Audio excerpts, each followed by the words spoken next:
Samoa! And my voice really can't handle that. I don't know why I keep doing this intro. And welcome back to Star Trek Strange New Worlds Season 3, Episode 5, Through the Lens of Time. Which is probably going to be the most difficult review I've done. No, this was... I'll start off the bat, right? Easily the second best behind the Wedding Bell Blues of this season, of course. This is a very interesting one for me because I like it. I've decided I like it. It's one of those times where watching it like immediately over the stream is not the best thing. There's a lot in this I think is very well done. There's a lot in this one I really enjoy. At the same time, it feels like it is...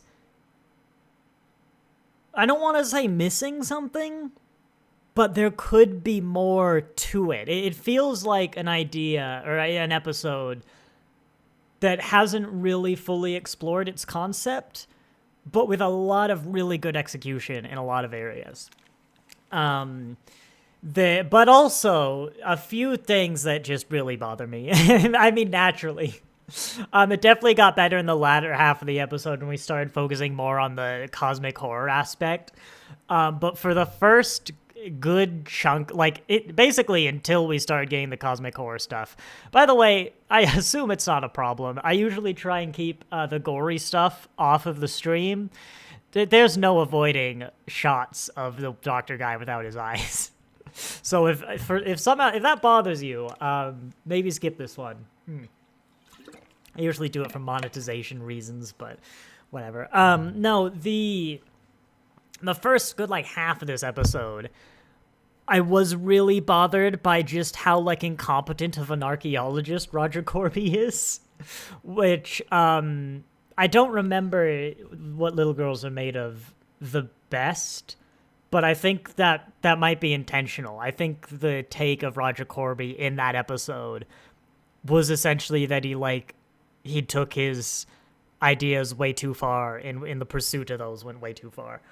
But it definitely affected my enjoyment, which affected the first half. But the second half, I think we'll start with the cosmic-y horror stuff, because that's the most positive. I like starting with the positives, and also it's not a nitpick, but it's substantial. No, the cosmic horror stuff. There we go, there's one. I'm no stranger to the cosmic horror genre. We'll call it. Doctor Who will do it a lot, especially in the EU stuff. So it's definitely one I can enjoy. I definitely enjoy cosmic horror. I think this actor, in fact, this is what I'm going to focus for now. Whoever plays the Dr. Ensign, whose name I will now never learn,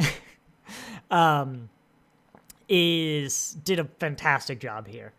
I really enjoyed the Doctor I was going to say the previous episode he was in. I guess he's technically been in like 4 now.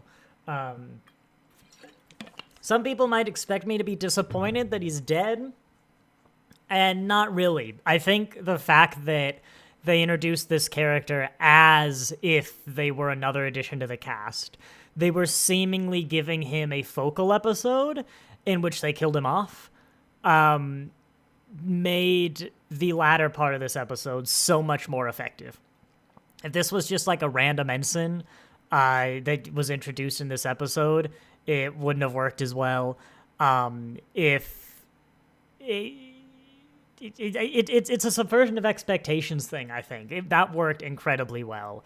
And because you don't get things like that often. He so much felt like just another member of the cast. Perhaps if I had paid attention to the trailer, I might have noticed he's missing. But, I happen to not. And maybe they put him in the trailer a lot more for this reason.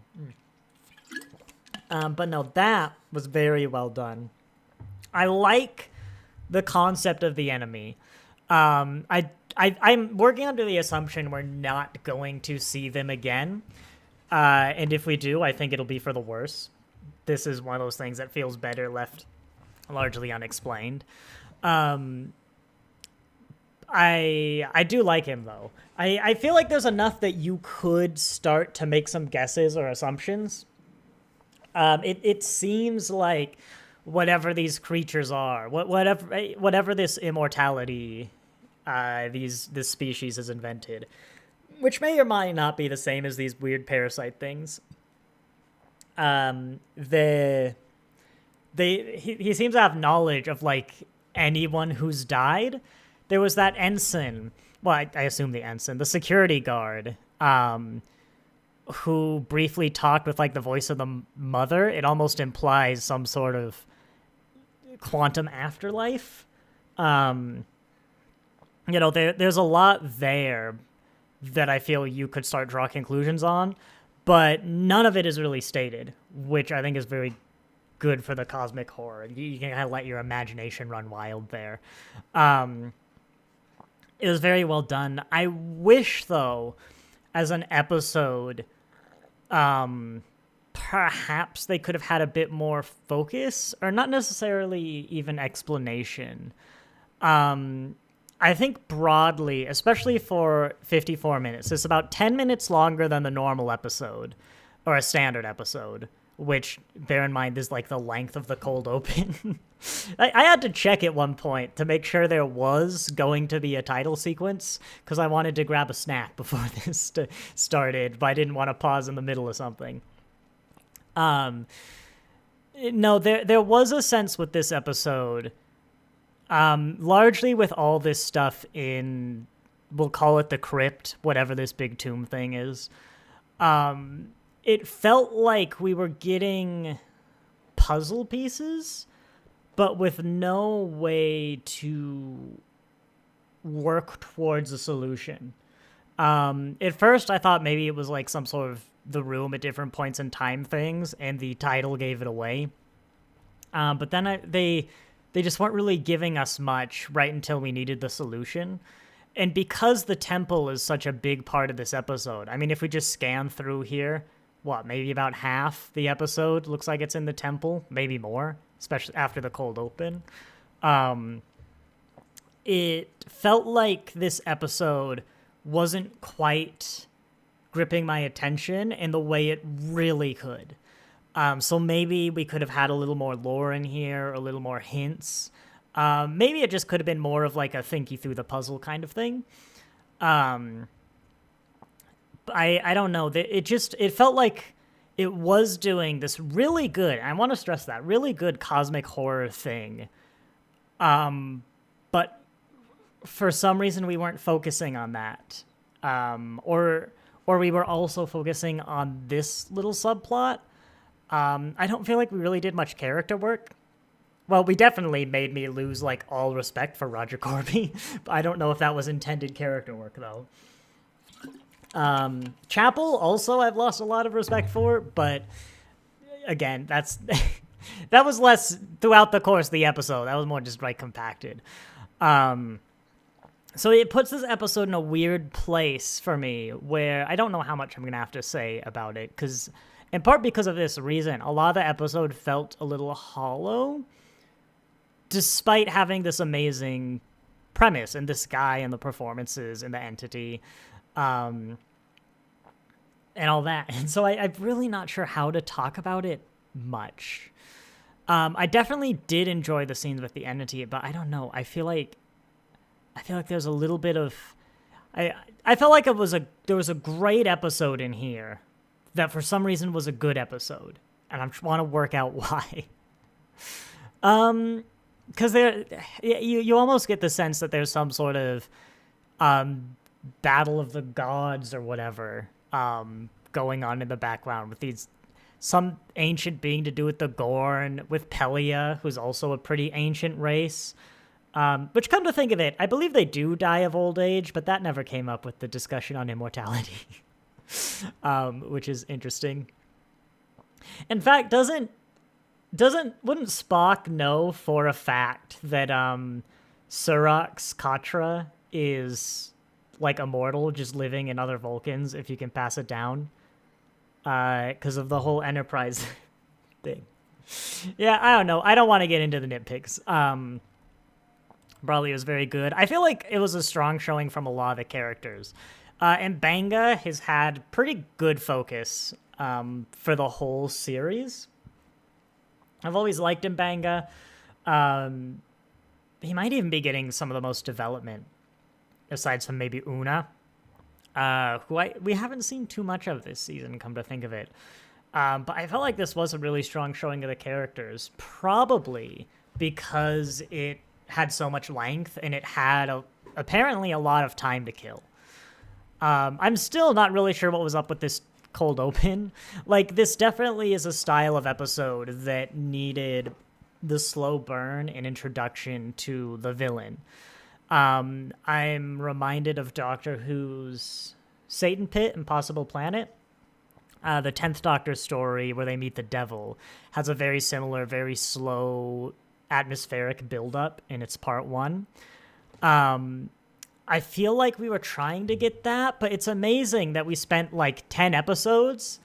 I was watching this whole thing being like, right, what's this one about? You know, it's not even that it was a quote-unquote filler episode. But I'm like, what is this about? I'm like, is it a focus episode of this Doctor? Is it character work between Chapel and Corby, Chapel and Spock, Leon? Is it just a bunch of disconnected character work? So there's this really weird vibe, kind of as a first watch, of like, what's the meat of this episode, you know? So I feel like, in a sense, that slow burn could have been handled a little better. I mean, once you get to the temple, you're like, oh, okay, the focus is we're exploring this temple. That's what the episode's about. Even though it's not about that, and you're going to spend, 12 more minutes until you learn that it's not about that. Speaking of, there are a lot of great little build-ups. Like, the first time, I think it even is the very first time, and Banga is talking to the ensign. When he turns his back to go get something, he does like a little weird sit-up and look around. And I even caught like that feels like something possessing him. But then nothing really comes of it for like a while. I can't stress enough that I think the whole possession like side of it was done very well. From like an acting and a writing perspective. I suppose direction is probably in there too. Yeah, this might be a quick one because it's these slow burn episodes often are, because it was a slow burn. There's only so much to talk about. I would like to address Corby because I would like to know what we're supposed to think of both Corby and Chapel.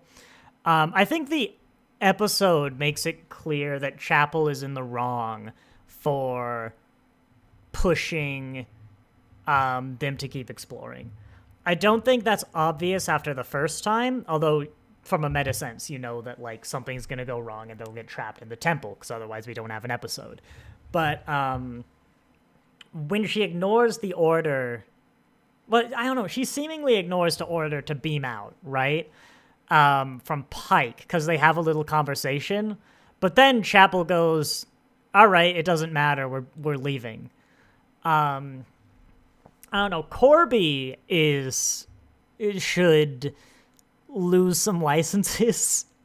I don't know, like the first sign of something going wrong, Spock's like, we should go, report back to the captain. And Corby's like, yeah, well, I don't listen to Starfleet, and I'm gonna keep staying behind exploring. I'm like, what do you mean you don't listen to Starfleet? This is a very diplomatic special access kind of mission. Your government has agreed to lend its time and resources, and most importantly, probably transport to this planet to explore under these negotiated conditions. You can't just, gnaw that. And surely he would know this, having gone into the mission. Unless he's correct, in which case, God, what Starfleet... I don't know what Starfleet is doing. But that just felt so weird. And he kept reacting like they're going to abandon the project, which isn't, I mean, that's just an insane take. Spock was like, hey, we need to report this and be careful. And Corby's like, no. And meanwhile, I'm sitting here like, we don't have comms, right? That's the problem. You walk through the door, you don't have comms. Any sensible, like the sensible thing is, okay, let's put a transceiver out the door and we'll get little relay signals. If a signal can't pass through the door, wire it. Like, the archaeological aspect was so fumbled, it was a detriment to the early sections of this episode. I feel like it's not as big a problem when you go to an already established dig site. But here it felt like there were what to me felt like obvious solutions to their problems, or at least precautions, not just to their lives, but the sanctity of the site. But they're like, nah, we'll just like jab our finger and go in. And you might say, oh, it's a TV show. They got to get it done in 50 minutes. I'd point out there's been a 3-month gap so far because the Dr. Ensign says it's his 6th month on the Enterprise. I think Chapel was gone for 3 weeks. So there's at least a 3-month gap in these 5 episodes. Another one that bothered me, like, by and large, once they were trapped in, the expedition was good, although it did really bug me when they made a deal about how the door was weird and you couldn't see through it, and they hesitated, like they don't know what it's going to do. They got a camera. They could fly back through the door and in to prove it's okay. And the weird thing for me is that wouldn't even demonstrate that it would split them up, because the camera is one deal, but it would have seemingly solved the problem. In fact, in a clever way, because you'd think it's fine, and then it doesn't work. Final little one, the extended scene, and I really would only complain so much because it's extended, with like, we've got to walk off the bridge and hit the button, and everyone's treating it like if it's a life or death scenario, like if they take a step, Christine will fall and die. Why not just like hold her or dangle your feet over the edge? You're all wearing jackets, you could tie them into a big rope. Leon's got a lot of hair. That's an amazing rope. I mean, we're talking life or death here. We do got some time to think about this. You could use all your clothes to probably span that bridge gap many times over. Or again, just like hit the button with the camera bot. There were just a few moments with the expedition where I felt like there were sort of common sense precautions or solutions they could try, but didn't. And that definitely affected my enjoyment of this aspect of the episode, and especially the early aspect where the temple's the main focus. But that being said, I probably wouldn't have minded a lot of them more if there was that little extra hook I was talking about to kind of either just more focus on the entity or something like that. I really don't know what I might be asking for there. I think there's a lot of things. Again, making the temple a sort of puzzle you could logic through as a viewer would probably help. But honestly, I might just trust this. I'd probably trust the cosmic horror and let it go more. I've talked about this before on the other stream. My favorite Doctor Who villain is Nobody No One from the audios, and they're very much cosmic horror, all-powerful entity, crazy stuff, especially this second story. I think it's Death in the Family. Don't remember.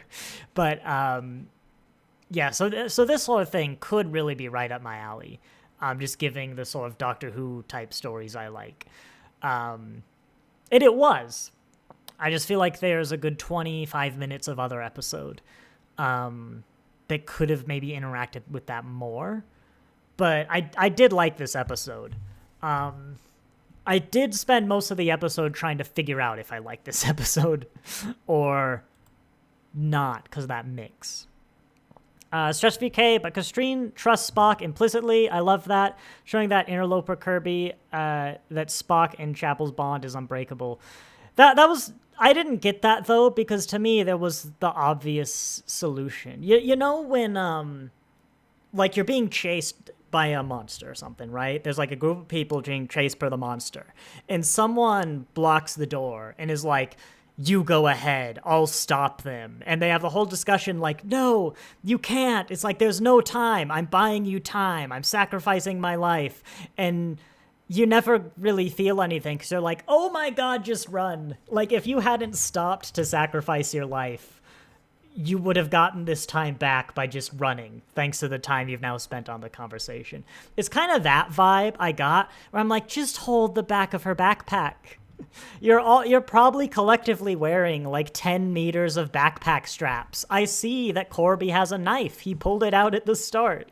Like, why are we acting like this is a life or death thing? You could just not put your full weight on the bridge. Like, if you have stairs in your house, go trying to walk forward off the stairs, not down your stairs, just forward. And, like, notice that you can stop if you're being careful about it. But maybe try this on, like, the bottom 3 stairs, so if you fall, you can't sue me. I don't know. It just bothered me, especially because it was so prolonged. I'm like, just hold her backpack. I don't understand why it was a problem. I understand that was a big character moment, and I can appreciate that. But I wasn't getting the effects because of the scenario it was in. I do like Scotty. Sorry, Scotty did really well here with this scene. I think he's been having a pretty good showing. And I mentioned in one of the previous episodes, I think he's the best for justifying a prominent legacy character's inclusion. It actually feels like we could see some meaningful growth and development for what Scotty was like at the start of his career rather than the height of his career, you know? And Pelea was also really strong. It's a beauty to see Sam Kirk. I could nitpick that the ship going to red alert a lot has some implications, but that was just more something I noticed probably because the episode was slow. It's not slow, which is important. It's not just that the episode was slow. It's that it was slow without something for me to sort of muse over during the slower parts. If there's like often with Star Trek, it's some philosophical question you might be thinking over, or maybe the nature of these entities or the implications of their powers, you know, might be some things where you might just be in horror or fascination of. For these slower burn episodes. But if it's just slow with nothing to think about, then it's padded. And padding is not good. Stress VK, I guess Gamble's mom also never taught him not to touch things in a museum. Which one is Gamble? Is that the Dr. Ensign? No, I don't really blame him. It looked like a grenade. I was like, that might be a grenade. But, like, people were inspecting the stuff in this backpack. I mostly just fault Spock for not pushing, like, no, we're leaving, I'm in charge. Dr. Corby, if you don't come with us, I'm going to tell that to Pike, and I'm sure we'll get a security team down here, and we'll revoke your license, and you'll never work here again. Because, like, what does Corby expect to happen? I don't know. Like, in the fact that Chapel went along it, she is just as bad. Not only did she go along, she actively fought Spock. And it's like, Spock, it's fine. I'm like, Chapel, dude's just, like, asking for some caution and a comms relay. Why are you fighting this? Spock 100% should have put his foot down. And I struggle to see Spock, just like a Vulcan in general, but Spock not putting his foot down. When I think of Strange New Worlds Spock, I guess I can kind of see it. He might be concluding he's letting his emotion get in the way of his emotions with Corby getting in the way of his judgment. However, he is literally quoting the book, you know? So to me, that's like, well, it's not me making this decision, it's the book. And, like, yeah, I keep going on about it, but it really bothered me, and his permanently damaged my view of both Chapel and Corby as irresponsible, not just for a safety perspective, but even as like just normal archaeologists. I know TV archaeologists are often like universally terrible, in terms of how they treat a site. But my wife and I happened to watch Ethics. I think is the episode we watched before this last night, which is the one where Worf gets like paralyzed by a barrel. And you have the woman who looks like Hillary Clinton, in case you forgot. You have Hillary Clinton come to the ship as like the doctor with this like miracle cure that could fix him, but it's still in like the beyond pre-testing phase. And she just demonstrates she's a doctor with zero regard for sort of the ethics and the fact that real, genuine research takes time. She puts her research ahead of the lives of her patients. And that Crusher gives an amazing speech. It's like the final scene of that episode about how much Hillary Clinton terrifies Dr. Crusher. If you don't, she looks like Hillary Clinton. Give it a Google. That's the vibe I get from both Corby and Chapel. Is sort of this is going to come with more connotations than I mean to, but it's the sort of vibe of like the Elon Musk or that sort of development philosophy that like Tesla and SpaceX pioneered that worked really well to get SpaceX and Tesla off the ground, ignoring the fact that SpaceX was like one launch from bankruptcy. But is the sort of the shortcut method is ignoring the fact that good real results take time. And if you take those shortcuts, you might develop faster, but you're going to have more like ocean gates or stuff like that. And it bothers me because one of the great things about the classic Star Trek was that everyone was so competent. And so I'm always just disappointed when I see the incompetence. Yeah. But I really don't want it to sound too negative. I've mentioned before the negative things you could generally talk about more. So even in like the best episode ever, I could probably talk longer about the bad and the nitpicks and the good. But anything with this guy, I think was done expertly.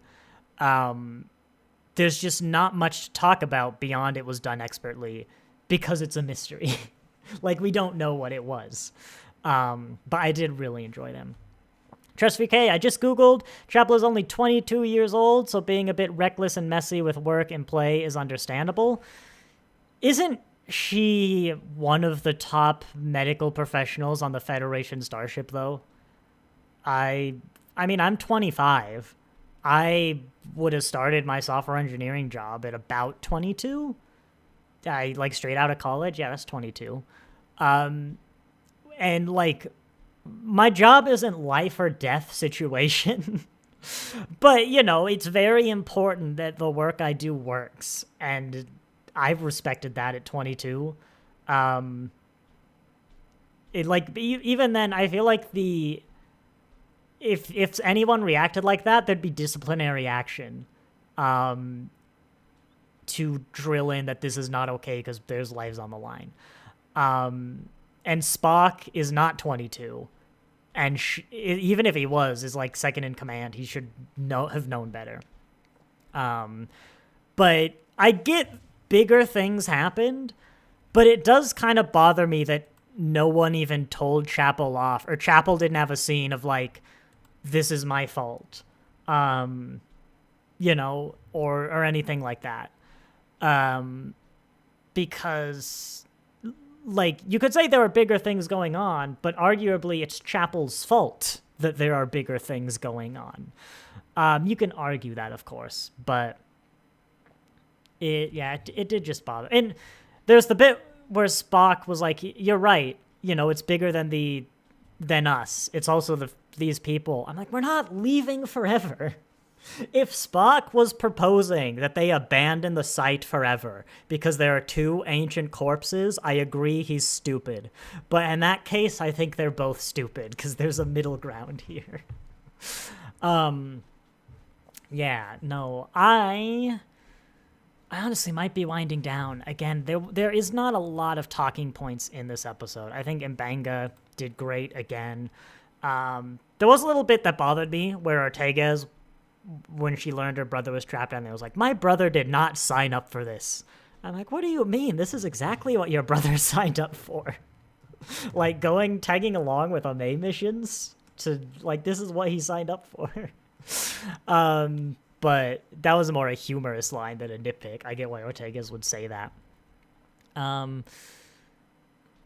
Yeah, that's it. I don't know. Did this have to be 10 minutes? We had to establish Batel was on the ship. And, like, getting the temple, that's your big reveal. I don't know. We probably could have done without this, or at least a shorter thing about how Chapel, there might be weird stuff between Chapel, Pike, and Corby. Or maybe you can establish that on the planet. I feel like that's probably a bit of a given. I don't know. But I feel like maybe that could have let you put more time where it mattered, or honestly, just cut some stuff. And it's still slow-paced. I think you still have a bit of an emptiness problem, but at least some of your length would go away. I don't know. I think one of the reason I'm so critical relative to how I feel about this story is that you've given me like a 7 out of 10, but I know this is an easy 9. Like this concept, this episode here, there is an easy 9 to 10 out of 10. And so I want to achieve that.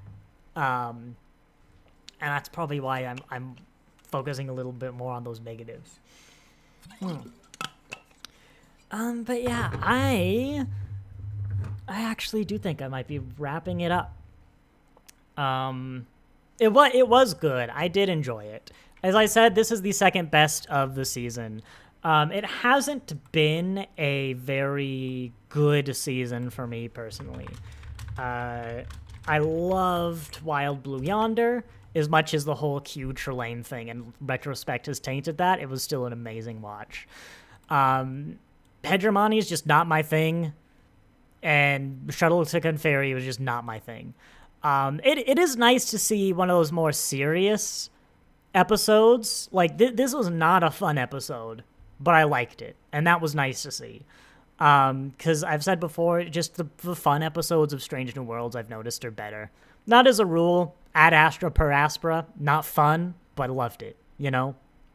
I think Strange New Worlds' best are the joke episodes, quote unquote. The crossover, the musical, and presumably the puppet one. Looking forward to that. But, yeah. Trust VK, why did Patel's Gorn DNA react?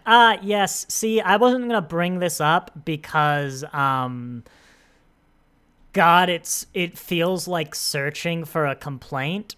I was going to bring this up in 4.5 Vulcans. But, that felt, again, assuming we don't learn more about these people, which I think is the right way to go, that felt like a mistake. The Gorn, we've never really been given any more reason to believe they're more ancient, like, say, Pelia, who had a reaction to these, or Pelia's people, I guess, more likely. But the Gorn are maybe more animalistic. Maybe that's what they're going for, more instinctual. But the fact that Batel was like full on possessed. Where the hell is this part of the episode? Bueller? Anyone? There we go. Batel is like full on possessed. Look at that. So it feels like one of these entities is somehow in her because of the Gorn DNA. Or it may be like a Pa Wraith Prophet situation. There's some sort of anti-whatever the doctor was that's somehow entwined with Gorn DNA. And I feel like that needs a lot more to introduce it, to have this. But I'm also bothered by, unless you're saying, like, this is just what the Gorn are. But no, she, like, spoke another language. Like, she has gained knowledge. So it's essentially, it's minor. I only bring this up because of the previous and upcoming, like, Vulcan human thing.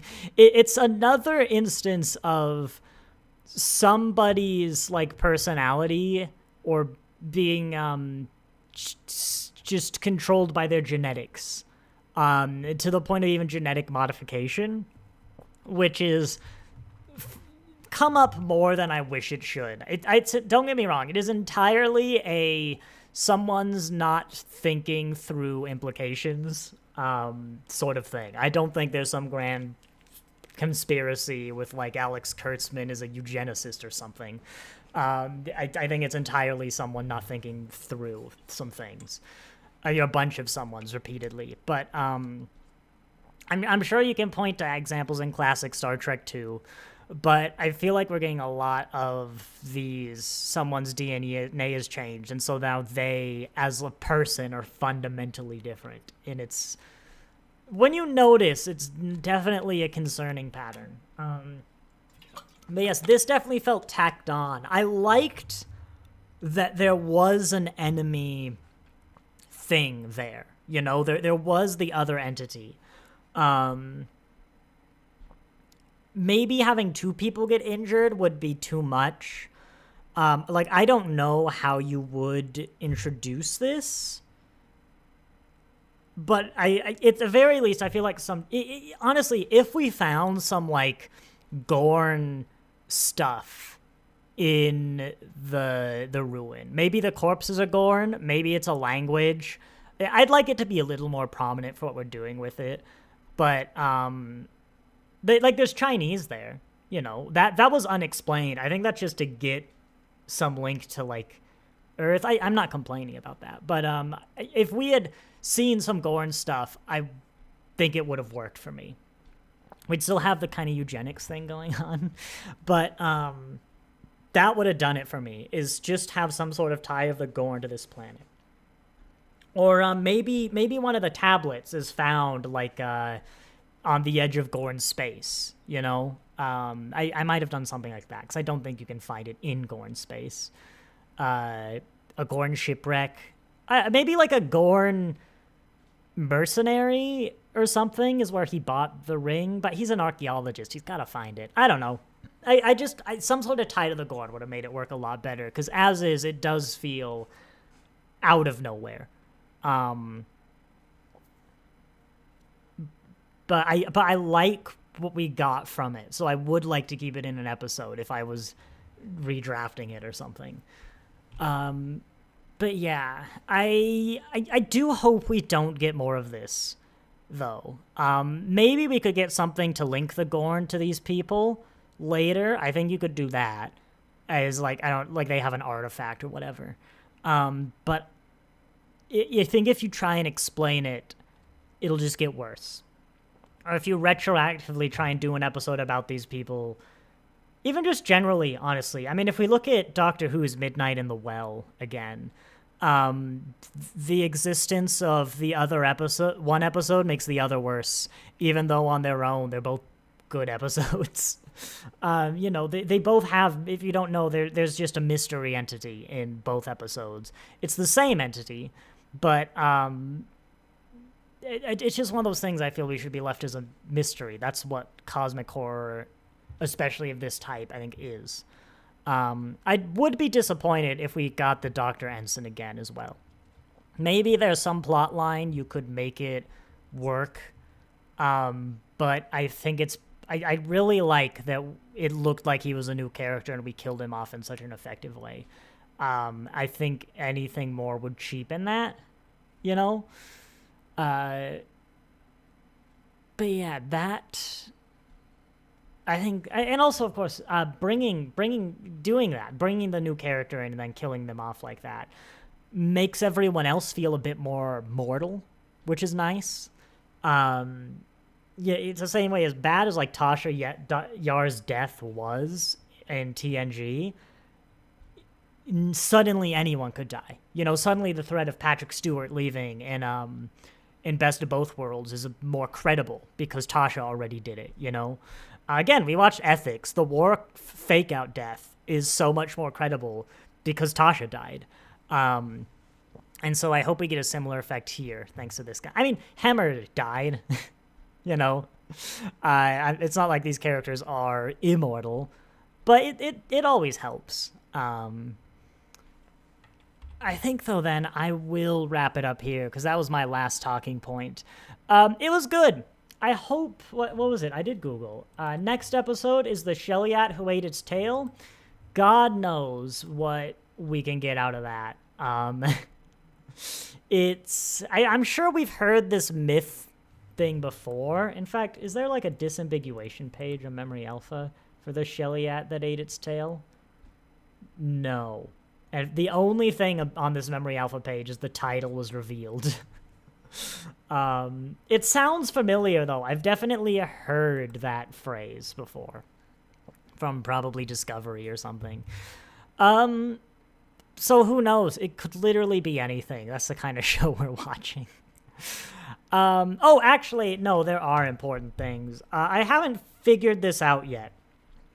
I have to get my calendar up on my phone. Yes, next weekend, I've got just like a game night with my dad the whole day. So I might move Star Trek to the 17th. I probably won't skip the episode. I mean, maybe if it's like really bad, I'll skip it. I don't know what that's going to do to Doctor Who either.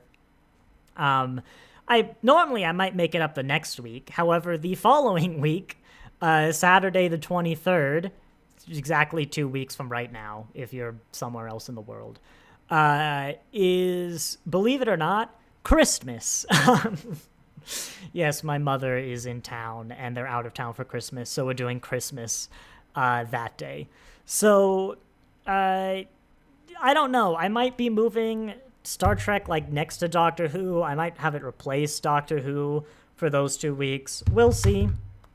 But they are going to be weird. Keep an eye on the community tab of the channel. Of course, just whenever I put the video up.